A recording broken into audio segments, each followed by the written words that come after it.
Hello guys, in today's video I'm going to show you how to fix Genshin impact not launching isn't quick.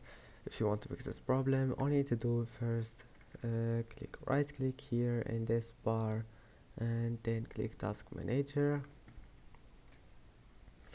and then once you're here, maybe you'll find it like that.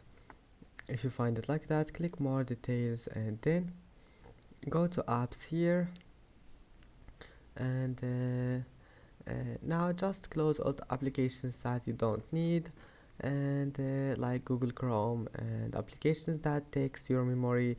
If you want to see what applications takes your memory, just click memory and that's it.